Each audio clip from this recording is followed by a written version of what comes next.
reconnaître que nous sommes pardonnés, n'est-ce pas? Amen. Il n'y a pas de plus grande joie de savoir que nous sommes pardonnés et donc aucune condamnation pour ceux qui sont en Jésus-Christ. Amen. Alléluia. Donc ce matin, si vous voulez bien, on va tourner ensemble dans Matthieu 5. Et c'est intéressant parce que je crois que il y a deux choses qui ont été touchées concernant notre vie en relation avec ce monde et également qu'est-ce que le Seigneur nous appelle à faire. Je crois qu'il y a deux choses que le Seigneur nous appelle à faire, au moins, il y en a plus que deux. Il y en a au moins deux ce matin, j'aimerais souligner. Et puis, je sais que parfois, notre mesure entre nous, ça peut être un peu plus difficile. Lorsqu'on se compare entre nous, et on pense que le Seigneur nous demande d'être parfait. On sait qu'on manque, n'est-ce pas? Et des fois, ça peut être difficile parce qu'on se compare les uns les autres.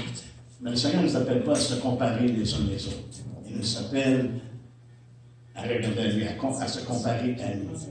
Et ce matin, ce qu'on va parler, c'est qu'on va regarder ensemble comme bilan de l'année, c'est notre maturité. Est-ce que nous avons, au courant de l'année, est-ce qu'on peut regarder en arrière et dire que nous avons maturé dans le Seigneur? Voyez-vous, le Seigneur a un plan pour nous. Et son désir, c'est que nous soyons parfaits. Parfaits, non pas selon les termes des hommes, mais parfaits selon ses termes. Et ces termes, notre perfection ne se trouve pas en nous-mêmes, entre nous. Sa perfection se trouve en Jésus-Christ. Amen. Et nous sommes parfaits en Christ. Et ça, c'est toute une bénédiction que nous avons de la part du Seigneur. Fait que je peux marcher sans condamnation, parce que je sais que j'ai été pardonné par Jésus-Christ. Lorsque je confesse mon péché, la parole de Dieu me dit, il est fidèle et juste pour me pardonner. Mais non seulement me pardonner, mais de me purifier de toute iniquité. Autrement dit, ma slate est propre. Je ne sais pas le bon mot en français. L'ardoise. Pardon? L'ardoise. Ta voix est pour la conscience. Ma conscience est claire. Ma conscience est claire. Pourquoi? Parce que j'ai confessé mon péché et Dieu est fidèle. Dieu ne manque jamais. Je peux marcher pleinement dans son pardon. Mais de confesser mon péché, ça veut dire également de l'abandonner. C'est là qu'on obtient miséricorde, qu'on obtient grâce de la part de notre Seigneur. Dans Matthieu 5, on voit un peu une idée de ce que Dieu s'attend comme étant la perfection qu'il fait en nous, qu'il opère en nous. Paul prie justement, Paul prie pour notre perfectionnement. Il a prié pour le Corinthiens, pour notre perfectionnement.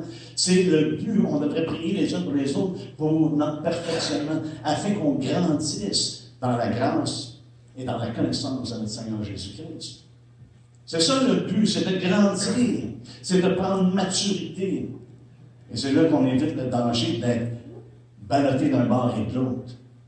Mais c'est lorsqu'on prend la maturité dans le Seigneur. Et je crois que Dieu veut qu'on grandisse et qu'on soit des personnes matures. Dans Matthieu 5, commençons à lire au verset 43, ça nous dit, vous avez appris qu'il a été dit, tu aimeras ton prochain et tu haïras ton ennemi. Mais moi, je vous dis, aimez vos ennemis, bénissez ceux qui vous maudissent, faites du bien à ceux qui vous haïssent et priez pour ceux qui vous maltraitent et qui vous persécutent, afin que vous soyez fils de votre Père qui est dans les cieux. Car il fait lever son soleil sur les méchants et sur les bons. Il fait pleuvoir sur les justes et sur les injustes. Si vous aimez ceux qui vous aiment, quelle récompense méritez-vous? Les publicains n'agissent-ils pas de même? Et si vous saluez seulement vos frères, que faites-vous d'extraordinaire? Les païens n'agissent-ils pas de même? Soyez donc parfaits, comme votre Père céleste est parfait. Seigneur, ce matin, on veut te remercier pour ta parole, qui nous appelle, Seigneur, à vraiment marcher attaché et à mettre en pratique ta parole. On te remercie, on te demande qu'elle soit déposée dans nos cœurs, qu'on la retienne, et Seigneur Dieu, qu'on obéisse à ta parole. On te remercie ce matin. Je te demande pour l'aide de ton esprit, Seigneur, qui dirige toutes choses. C'est en ton nom que je te le demande. Amen. Dans les Écritures, la perfection, c'est d'emmener quelqu'un à être accompli. On sait que la parole de Dieu nous a été donnée justement pour nous emmener à être des serviteurs qui sont accomplis, des personnes qui sont vraiment équipées, hein, qui sont matures dans le Seigneur. Une des choses qu'on voit dans les Écritures également, c'est que souvent les gens sont repris, comme on voit dans Hébreux 5, parce qu'ils ne prennent pas de maturité. Ils devraient être en mesure de discerner des choses, ils devraient être en mesure de vraiment connaître le Seigneur lui-même. Et en réalité, c'est juste en surface. Il veut que nos racines descendent profondément et qu'on le connaisse, hein, qu'on fasse notre joie en lui. Paul, également, non seulement qui a prié pour les Corinthiens, pour leur perfectionnement, mais il dit aux Colossiens également, il dit qu'il voulait présenter tout homme devenu parfait en Christ. L'enfance est devenue parfaite en Christ. Notre maturité en Jésus-Christ, dans notre connaissance et dans notre relation avec lui. C'est ce que Dieu désire. Le contexte dans lequel Jésus parle d'être parfait comme notre Père est parfait, frère et sœur, c'est de marcher à l'exemple que le Père nous donne. Quel est l'exemple qu'il nous donne? Il nous donne l'exemple de marcher dans l'amour, dans la bienveillance et dans le sacrifice. C'est ce que le contexte nous fait part. De marcher, il dit, aimez vos ennemis. Pourquoi? Parce que le Père aime les ennemis. De marcher dans l'amour, comme le Père marche dans l'amour, comme le Père aime les hommes. Il dit, même vos ennemis. Faites du bien à ceux qui vous haïssent. Le Père fait du bien et il donne des exemples comment est-ce que le Père prend soin même de ceux qui sont à l'encontre de lui, ceux qui l'opposent. Et dans le sacrifice, Dieu a sacrifié son Fils pour vous et moi, afin qu'on puisse avoir la certitude d'être pardonné. Pourquoi? Parce que Jésus est parfait. Il est le sacrifice parfait. Il est la victime expiatoire qui prend soin de tous les péchés. Et c'est une bénédiction pour nous. Et nous également, on doit marcher dans l'amour, à l'exemple de Dieu. On doit marcher dans la bienveillance, de faire le bien. C'est ce qu'on est appelé à faire. Et également, ça nous dit de prier. Et savez-vous que parfois, prier, c'est un sacrifice. On se présente devant Dieu pour prier, même pour ceux qui nous maltraitent et qui nous persécutent. Je ne sais pas si vous êtes comme moi, mais ça ne vient pas naturellement. Hein? Ça ne vient pas naturellement de prier, de vraiment intercéder. C'est vraiment un sacrifice de dire, Seigneur, je les mets devant toi. Je demande que tu les bénisses, que tu leur fasses du bien. Seigneur, dans ta bonté, je te prie de les pousser à la repentance, qu'ils viennent à connaître la vérité, qu'ils viennent à te connaître et eux également avoir le pardon. Puissent t'ordonner justement le pardon. Et ce n'est pas une chose facile. Mais c'est l'exemple que Dieu nous donne. Et c'est la perfection, je crois, que Dieu veut œuvrer dans nos vies. Qu'on soit en mesure d'aimer, que ce soit facile ou pas facile. Qu'on soit en mesure de faire le bien, d'avoir la bienveillance envers les gens, que ce soit facile ou pas facile. et de se donner. Parce que c'est ça le sacrifice, c'est de se donner. Comme Christ s'est donné, il s'est donné par amour, afin qu'on puisse connaître la bonté de Dieu, la grâce de Dieu, le pardon de Dieu.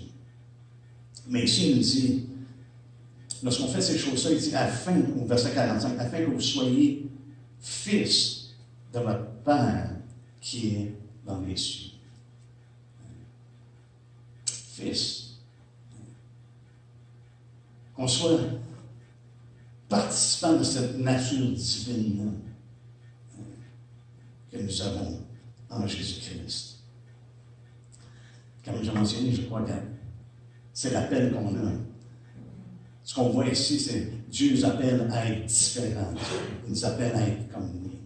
Dieu n'est pas comme les hommes qui sont fickle, comme on dit en anglais. Ambivalent. Comment? Ambivalent.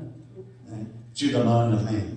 Mais il veut qu'on soit comme lui, qu'on demeure ferme en lui. Et il nous appelle, je crois, à sortir de ce monde. C'est la première chose qu'il fait. Pour qu'on soit vraiment différent, qu'on soit comme lui, Dieu n'est pas de ce monde. Il est venu dans le monde, mais il n'est pas de ce monde. Et il nous appelle à sortir de ce monde. Pourquoi? Parce que ce monde est complètement perverti et corrompu. Tu l'as avec moi dans 2 Corinthiens.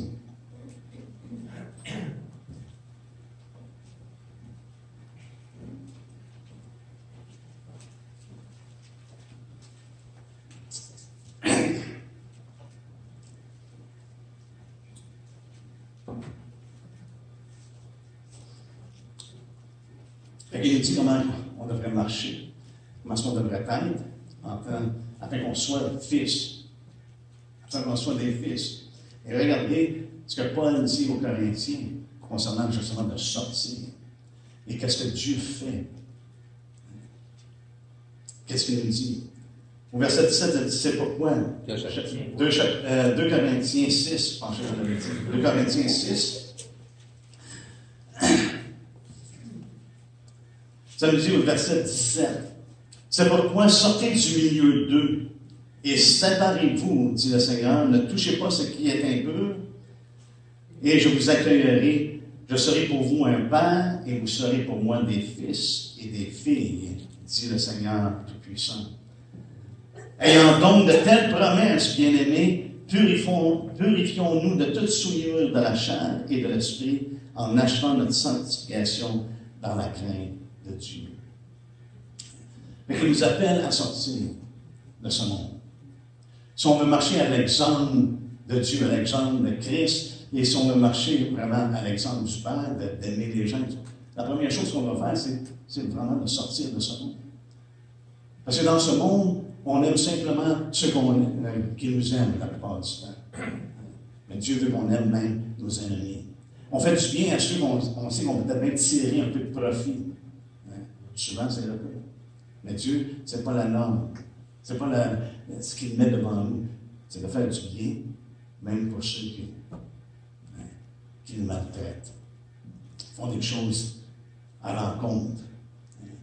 Il nous appelle à sortir, à avoir une différente mentalité, une différente pensée que celle qui est présente dans le monde. Pourquoi? Parce qu'il n'y a pas de rapport.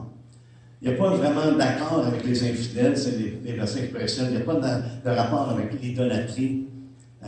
On ne peut pas être en communion dans des choses qui sont complètement contraires à ce que Dieu nous fait part. On ne peut pas être dans un commun accord avec le monde qui nous entoure. C'est vraiment un appel à la séparation. De se séparer de ce que Dieu juge comme étant impur.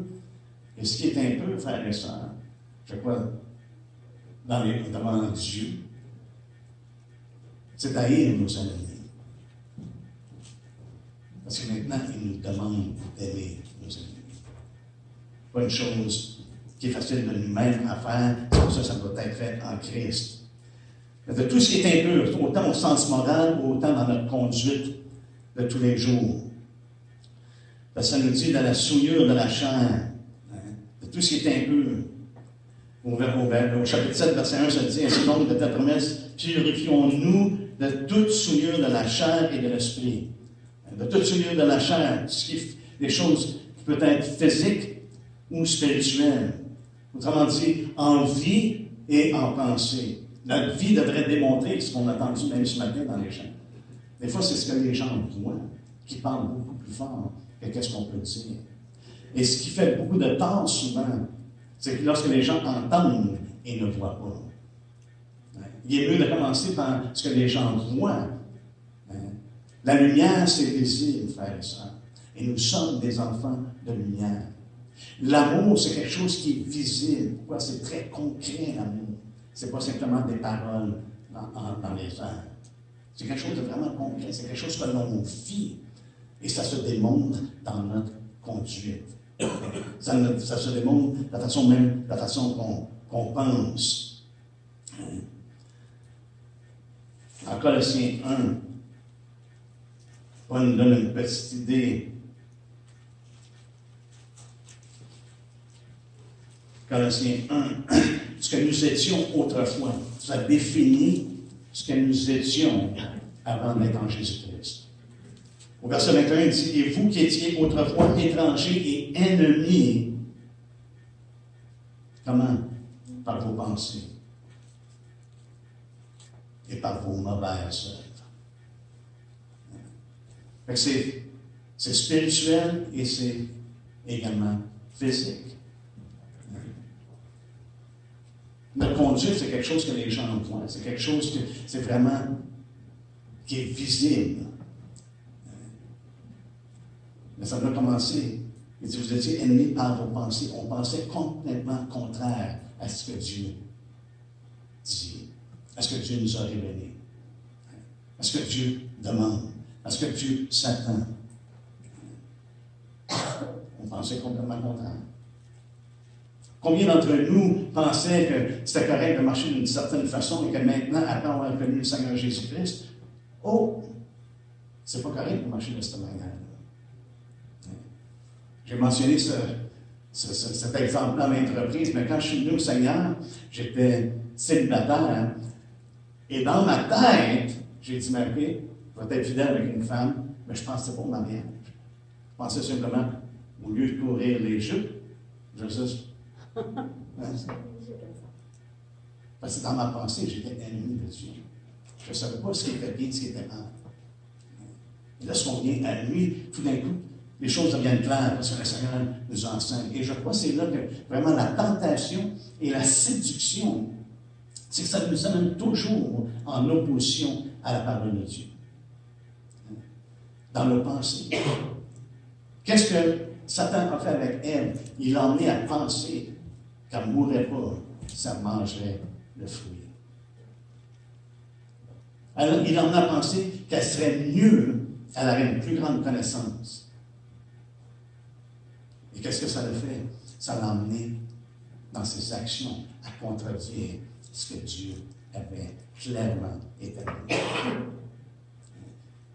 Le Seigneur nous appelle à sortir de ce monde. Pourquoi? Parce que c'est un monde pervers et corrompu. Le sens moral de ce monde est complètement à l'envers. Et ça se reflète dans la conduite. Et c'est pour ça que si on sort de ce monde, qu'est-ce qui se passe? Nos pensées et notre conduite reflètent ce que Dieu nous enseigne. Et c'est la perfection, je crois, que Dieu œuvre dans nos vies. C'est la maturité qu'il veut œuvrer dans nos vies. Qu'on soit vraiment des exemples. Autant dans notre façon de penser, sur les choses qu'on médite, sur nos réflexions, même sur notre point de vue, au point de vue de ce monde. Tout doit venir de ce que Dieu nous enseigne. C'est comme ça qu'on doit penser. Comme Dieu nous enseigne. C'est pour ça que Jésus dit, allez et enseignez-leur d'observer tout ce que je vous ai prescrit. Fait que si je reçois ce que Jésus a prescrit, qu'est-ce que ça fait? Ça renouvelle mes pensées. Mes pensées changent. Et alors que mes pensées changent, mes réflexions changent, ma conduite change. Et pour ma part, je suis complètement convaincu que toute conviction affecte notre conduite. Ce qui n'est pas de la conviction, c'est péché. C'est ce que Jean nous dit. Donc, on doit être convaincu, frères et sœurs, de la parole de Dieu. Lorsqu'il nous dit « Soyez parfaits », et on regarde qu'est-ce que le Père a fait, c'est d'aimer ses ennemis, c'est de faire le bien. Il nous demande de prier également pour ceux qui nous maltraitent, nous persécutent. Ça vient changer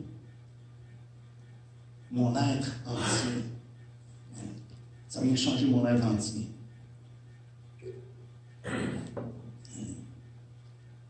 Et c'est là que je peux vraiment résister à l'ennemi, résister à la tentation et éviter d'être séduit. Parce que c'est ça la séduction et la tentation, c'est de nous emmener à penser contrairement à Dieu. Contrairement à ce que Dieu pense. Contrairement à ce que Jésus nous enseigne. Et la parole de Dieu est claire. On est appelé à ne pas aimer le monde. On va s'expliquer. Parce que ça dit n'aimez pas le monde, ni les choses qui sont dans le monde, n'est-ce pas? Parce que qu'est-ce qui est dans le monde, ça ne vient pas du Père. Les convoitises de la chair, les convoitises des yeux, l'orgueil de la vie, ça ne vient pas du Père, mais ça vient du monde. C'est pour ça qu'il dit n'aimez pas le monde. Et même au point qu'il nous avertit c'est dans Jacques, lorsqu'il dit que celui qui veut être ami du monde se fait ennemi de Dieu. C'est quelque chose quand même d'assez sévère. Si on veut être ami du monde, on se fait ennemi de Dieu. Et pourtant, il semble y avoir une contradiction, n'est-ce pas? Parce que la parole de Dieu nous dit que Dieu a tant aimé le monde. Il a tant aimé le monde. Et pourtant, Jean, qui a marché avec lui, il dit, n'aimez pas le monde. N'aimez pas le monde. Mais si on veut imiter Dieu, il a aimé le monde. Par exemple, Dieu n'a pas aimé le système de ce monde. Il n'a pas aimé les convoitises. Il n'a pas aimé l'orgueil de la vie. Il a aimé les hommes. C'est pour ça qu'on a vu la semaine passée, la plus grande des nouvelles, la meilleure des nouvelles que j'ai jamais eues sur la terre, c'est le fait que Jésus-Christ est venu au monde. Ça, c'est la meilleure des nouvelles. Pourquoi? Parce que ça nous démontre la bonté et l'amour de Dieu envers tous les hommes. Et c'est là la différence. C'est le système, c'est la pensée du monde qu'on ne doit pas aimer. Mais on doit, dans la pensée de Dieu, aimer le monde comme il l'a aimé, c'est d'aimer les hommes. C'est des hommes, frères et sœurs. Moi, on en parlait durant le temps des fêtes. À quel point Dieu aime les hommes, à quel point il aime les hommes. Et comment est-ce qu'on oublie, après avoir été un chrétien pour des années, comment est-ce que c'est facile d'oublier que les hommes, ce sont des hommes devant Dieu. Des hommes soit qui vont passer l'éternité avec lui, ou des hommes qui vont être séparés de lui pour l'éternité.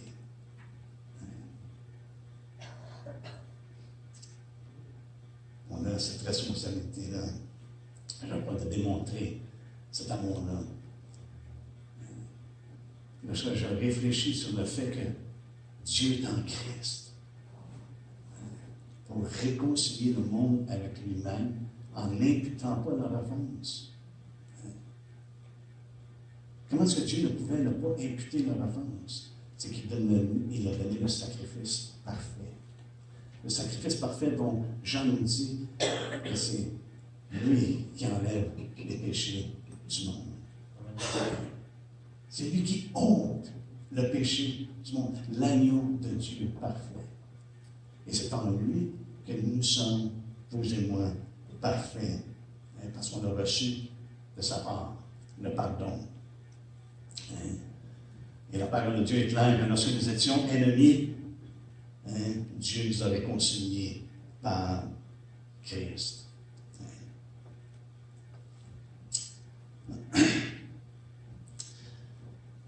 Ce matin, je vais vous donner une incitation. Une incitation d'imiter Dieu, de faire ce qu'il nous dit. Une incitation par le fait que la parole de Dieu nous enseigne qu'il y a une grande récompense à obéir Dieu.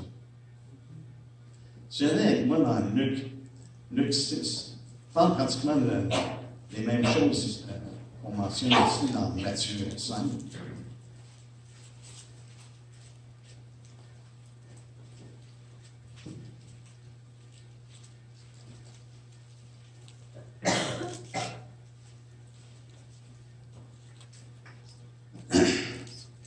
Verset 35, ça nous dit, mais aimez vos ennemis, faites du bien et prêtez sans rien espérer, et votre récompense sera grande.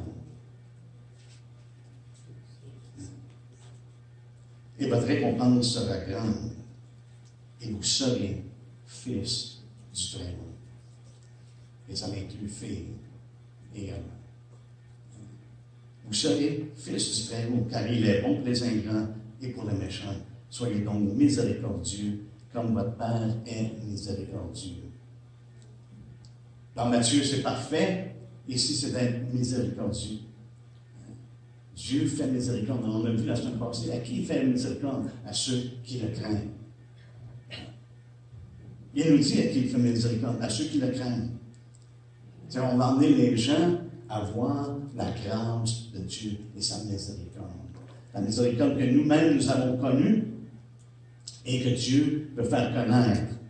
Mais il y a une grande récompense d'aimer nos ennemis, une grande récompense de faire le bien, une grande récompense de prêter sans rien espérer, de sacrifier.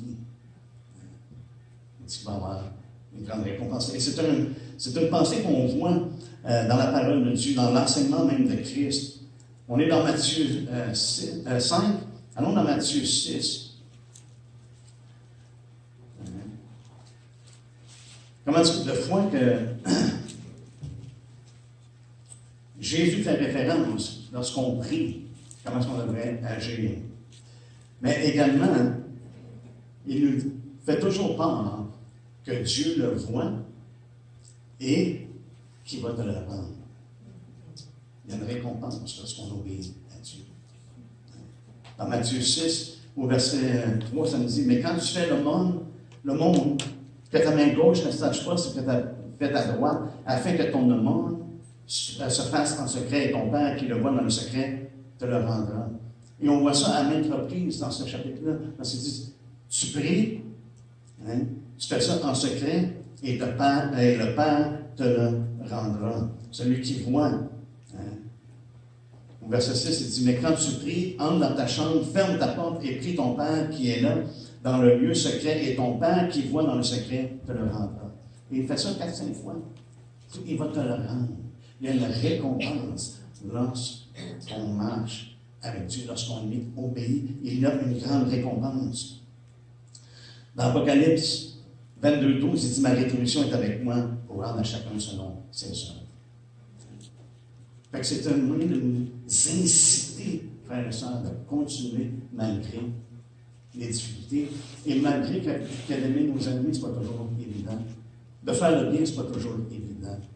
De se sacrifier pour les autres, ce n'est pas toujours évident. Mais Dieu le voit et va le rendre. Il y a une récompense. Il y a une récompense. Donc, lorsqu'on regarde en arrière pour l'année qui vient de passer, est-ce que j'ai maturé? Est-ce que je me suis donné? Est-ce que j'ai aimé comme le Seigneur nous appelle à aimer? Est-ce que j'ai fait le bien comme le Seigneur nous appelle à faire le bien? Est-ce que je me suis donné au point de me sacrifier? Pourquoi Jésus dit, soyez parfait comme votre Père est parfait. C'est pas pour nous. Notre Père, c'est qu'en Christ, nous avons cette provision-là, frères et sœurs. Nous avons la puissance. Souvent, on va parler de puissance, on va parler des miracles, des choses qu'on aimerait voir. Parce que Dieu, la puissance qu'il veut qu'on ait, c'est d'être puissant pour être ses témoins, n'est-ce pas? C'est ce qu'il nous dit. Il dit, vous allez recevoir une puissance, avec l'Esprit soit sur vous, et vous allez être mes témoins. Et on a parlé ce matin d'être témoin, ce n'est pas simplement ce qu'on dit, mais c'est ce qu'on est. C'est notre conduite. Est-ce qu'on est convaincu de la parole de Dieu? Est-ce qu'on est convaincu que c'est la vérité? Est-ce qu'on est convaincu de marcher dans cette vérité-là? Parce que comme j'ai mentionné pour ma part, être convaincu de quelque chose, ça affecte la conduite. Ça fait en sorte que je marche selon mes convictions. Et les seules convictions qu'on devrait avoir, frères et sœurs, c'est les convictions qui sortent de la parole de Dieu. Et ça doit gérer et mener ma conduite.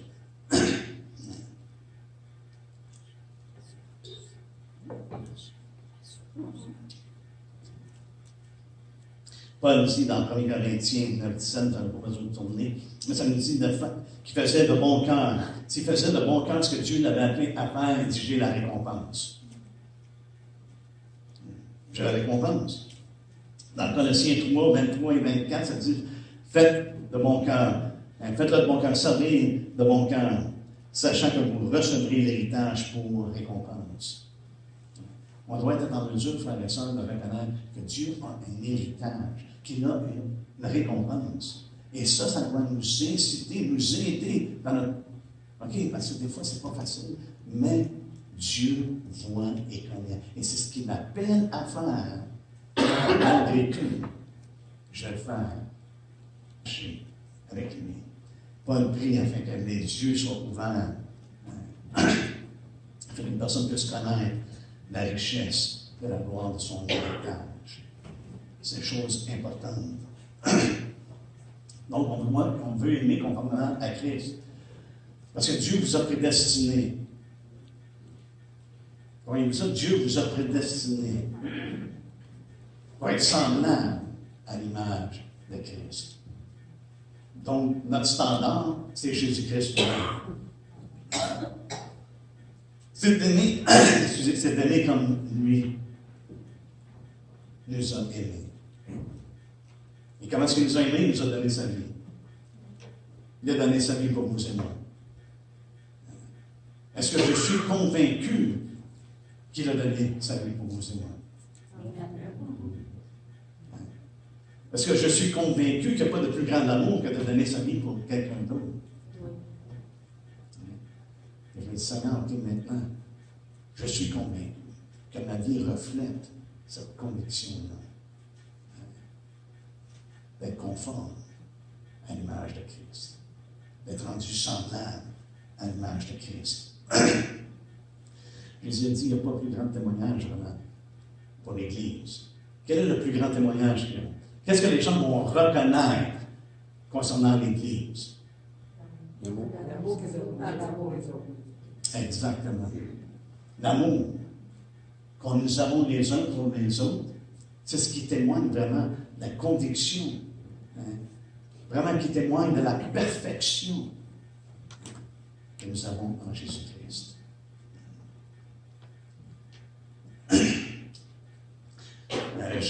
C'est Pierre qui dit d'être armé de la même pensée. Ça veut dire qu'on peut être prêt à souffrir pour démontrer cet amour-là, pour vivre en accord avec la conviction de la parole de Dieu. Ça peut nous amener à souffrir. Et Pierre nous dit d'être armé de la même pensée. Parce que ça va nous emmener, si on sort de ce monde, on va sortir, oui. Mais savez-vous quoi? C'est que ça amène un rejet de la part du monde également.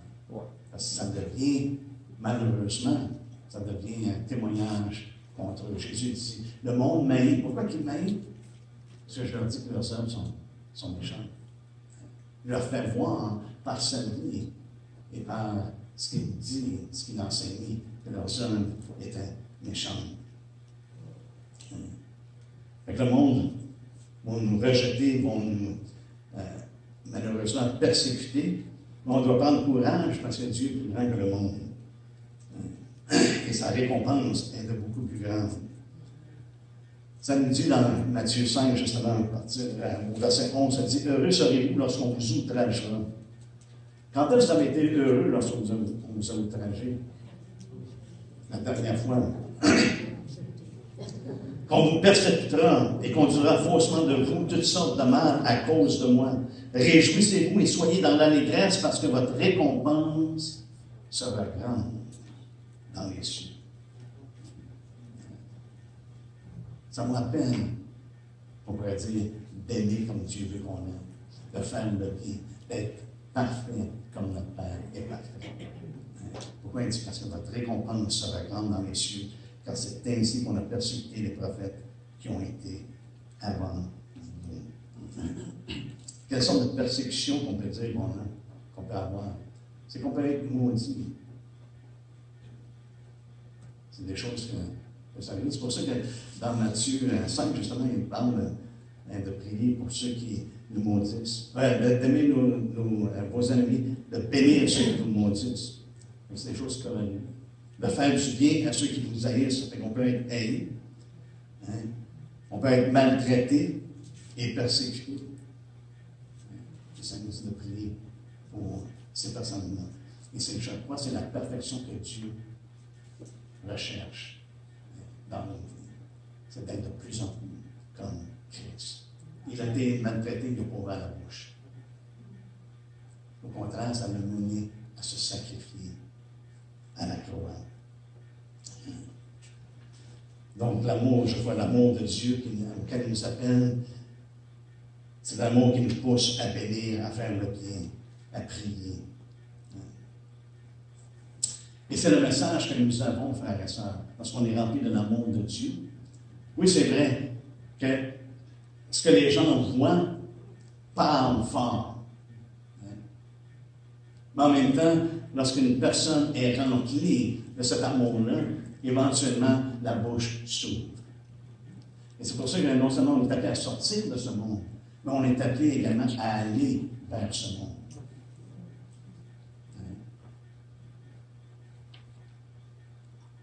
Sortir et aller.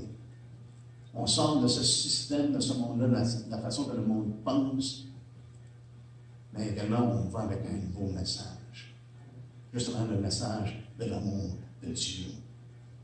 Et on le fait, frères et sœurs, et dans les occasions comme on a en ce moment, dans le temps des fêtes, on le fait parmi les gens qui souvent sont considérés comme des fois méprisés. Jésus le fait à la table d'un publicain. Lorsque Lévi a appelé Lévi, Lévi a fait un repas, puis s'est assis à la table de Lévi. Et savez-vous ce qui est arrivé? C'est que les gens ont commencé à murmurer. On est assis avec des gens de mauvaise vie. Voyez-vous, sortir du monde, ça ne veut pas dire qu'on n'est pas en contact avec le monde. Jésus ne faisait pas partie de ce monde, dans le sens de cette convoitise et l'orgueil de la vie, mais il était parmi le monde.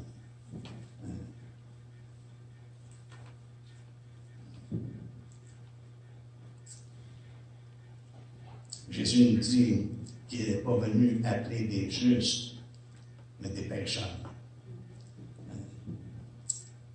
Il est venu pour sauver et non pas participer à ce monde. C'est une grande différence, n'est-ce pas? Il est venu pour sauver et non pas participer à ce monde. Paul nous dit de ne prenez point part aux œuvres infructueuses. Jésus nous dit qu'il est venu appeler les pécheurs à la repentance. Et savez-vous ce qui est merveilleux? On va aller dans, je pense que c'est Luc.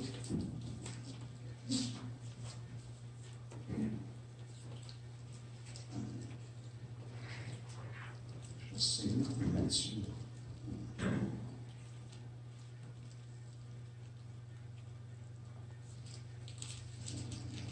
C'est Matthieu.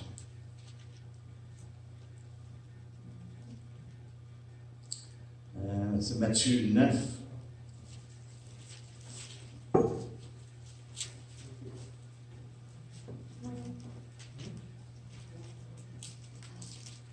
C'est justement ce qu'appelle Matthieu, Lévi.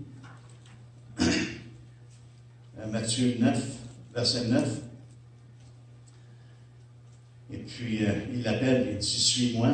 Au verset 10, ça dit, comme Jésus était à table dans la maison, voici beaucoup de publicains, de gens de mauvaise vie, vinrent se mettre à table avec lui et avec ses disciples. Les pharisiens virent cela et ils dirent à ses disciples, pourquoi votre maître mange-t-il avec les publicains et les gens de mauvaise vie? Jésus les ayant entendus leur dit, ce ne sont pas ceux qui se portent bien qui ont besoin de médecins, mais les malades. Et c'est intéressant, parce que je regardais ça, je dis, c'est intéressant que le Seigneur est allé où les malades étaient, pour les appeler à la maison du médecin, de celui qui pouvait les guérir.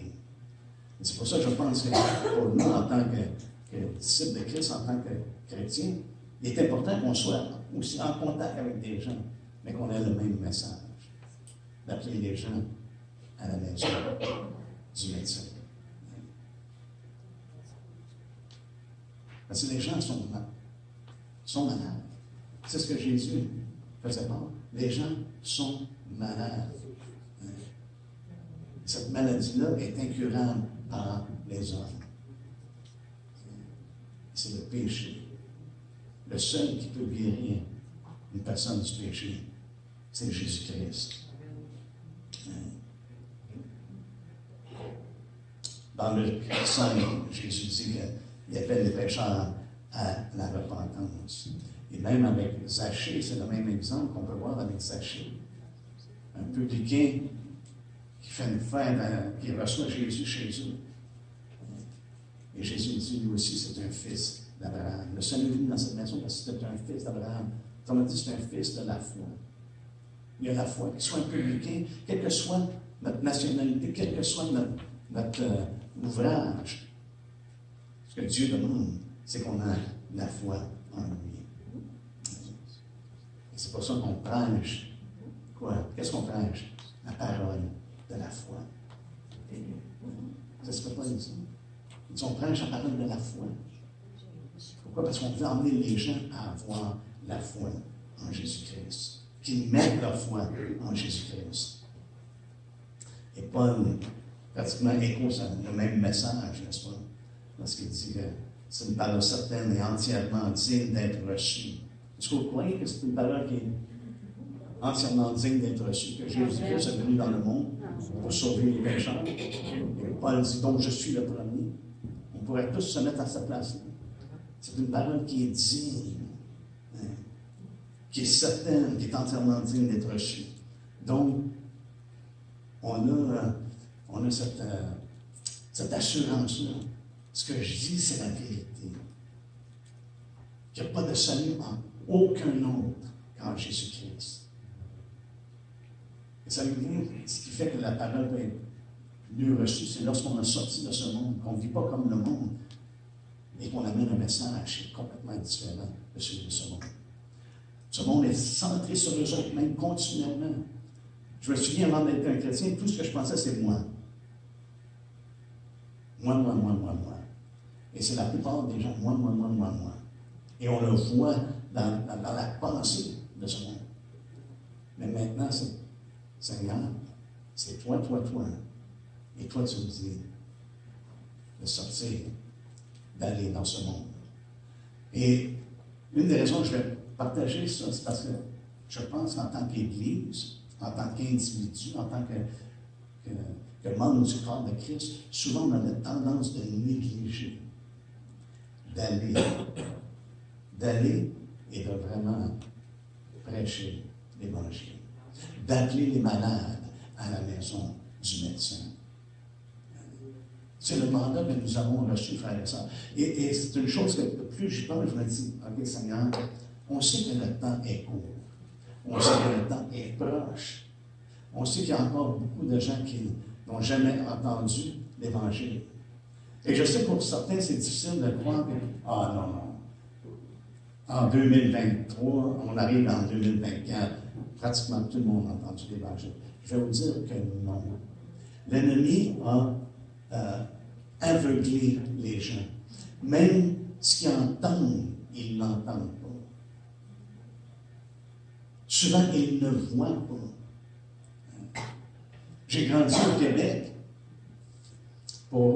les premières 20 années de ma vie, j'ai grandi en allant à l'église, voir une croix avec quelqu'un dessus, mais sans jamais avoir entendu l'Évangile. Peut-être qu'ils en ont parlé, mais je ne l'ai jamais entendu.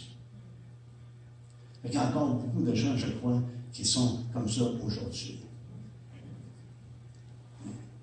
Ils n'ont jamais vraiment entendu à quel point Dieu a payé le prix afin qu'ils soient sauvés, afin que leur âme soit rachetée.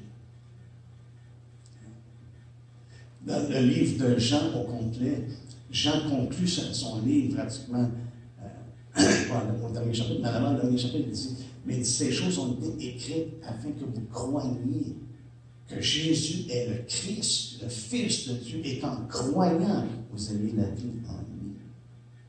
La vie en son nom. C'est le point central des Écritures. C'est que Dieu a envoyé son Fils pour sauver les pécheurs. Et je pense qu'en tant qu'Église, des fois, on manque. Je sais, pour ma part, je sais que je manque à ce niveau-là. Heureux d'avoir reçu la grâce de Dieu, d'avoir accès par la foi à cette grâce. Mais des fois, oubliant ceux qui n'ont pas encore. Ceux qui n'ont pas encore reçu cette grâce. Et on sait que la grande majorité, probablement, on sait, la parole de Dieu nous dit que le chemin, la porte est resserrée, est étroite, le chemin est resserré et peu le trouvent. Il y a encore des gens, je crois, qui ont besoin d'entrer. Qui ont besoin d'entrer dans la bergerie. Lorsque Paul mentionne ça, justement, dans 1er Timothée, avec moi, dans 1er Timothée, on achève.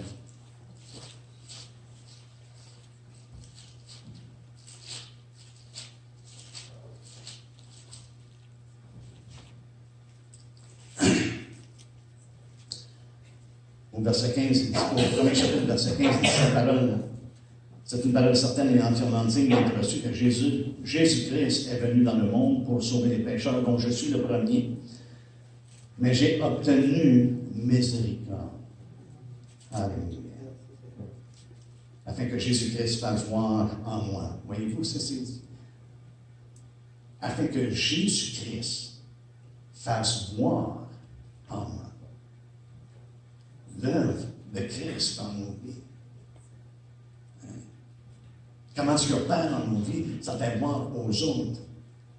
Ici, dans le cas, c'est qu'il fasse voir en moi le premier, toute sa longanimité, pour que je serve d'exemple à ceux qui croiraient en lui pour la vie éternelle. Dieu opère en nous, il veut faire voir en nous, afin que d'autres soient touchés. Qu'on serve d'exemple à ceux qui croiraient en lui pour la vie éternelle. Alléluia. Il dit, j'ai obtenu miséricorde. Et justement, dans Matthieu 9, lorsque les pharisiens étaient tous insultés, et Jésus dit, c'est pas ceux qui sont bien qui ont besoin de médecin, c'est ceux qui sont malades. Il leur dit, allez, apprenez au verset 13, ce que signifie je prends plaisir à la miséricorde et non au sacrifice. Car je ne suis pas venu appeler des justes, mais des pécheurs. Apprenez, Dieu est miséricordieux. Et son désir, c'est que les hommes viennent à la connaissance de la vérité. Je crois qu'on est tous d'accord là-dessus. Dans Romains 11, ça nous dit car Dieu a renfermé tous les hommes dans la désobéissance.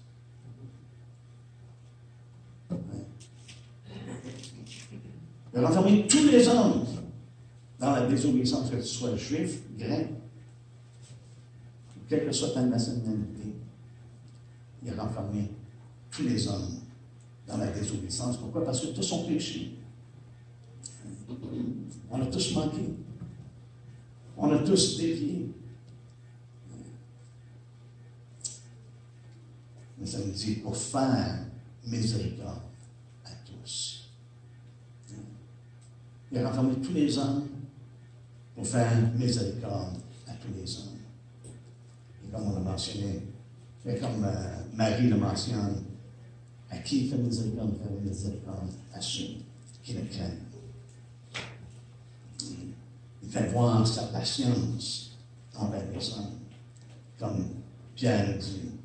Le Seigneur ne tente pas dans l'accomplissement de la promesse, comme quelques-uns le croient, mais il use de patience envers vous, ne voulant pas qu'aucun périsse, mais voulant que tous arrivent à la repentance. Dieu veut que les hommes malades soient guéris.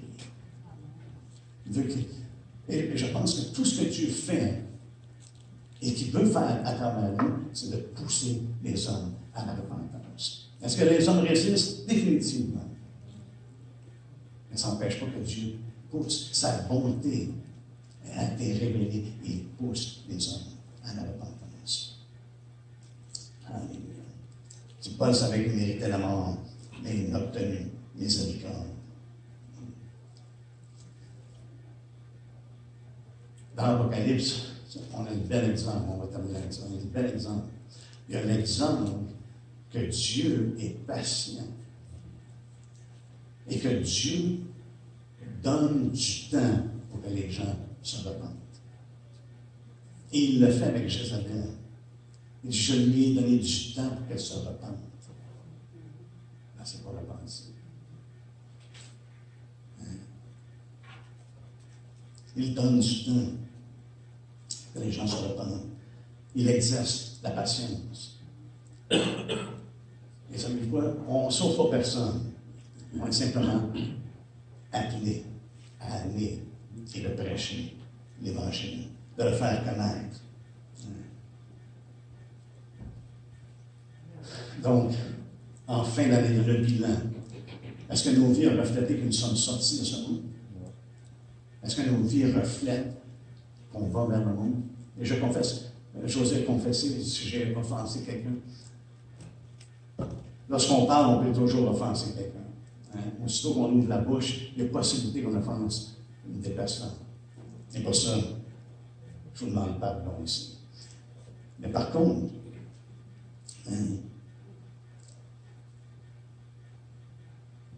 la chose, je crois que, pour ma part devant le Seigneur, c'est que Seigneur, pardonne-moi.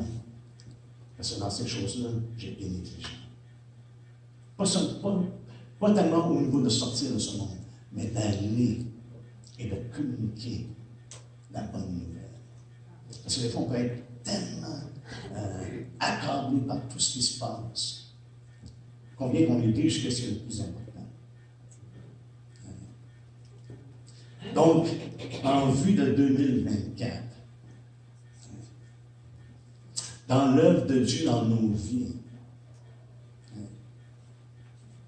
ma prière, c'est que, oui, qu'on soit parfait, comme notre Père est parfait, d'aimer, de faire le bien, de sacrifier, de prier les uns pour les autres, de prier pour ceux-mêmes qui nous maltraitent. Et au-delà de tout ça, également, c'est qu'on soit actif de communiquer l'Évangile de Christ. Qu'on puisse avoir la joie de voir des hommes venir à lui. Donc, on va se tenir redevables les uns envers les autres. Que Dieu ouvre des portes et qu'on puisse le témoigner de plus en plus. Que ce soit vraiment, Seigneur, par ta grâce en 2024, qu'on ait la joie de voir des hommes se détourner de leur voie, de te recevoir. Amen. Alléluia. Donc, soyez parfaits, quand votre Père est parfait. Alléluia. Est-ce qu'on peut seulement ensemble?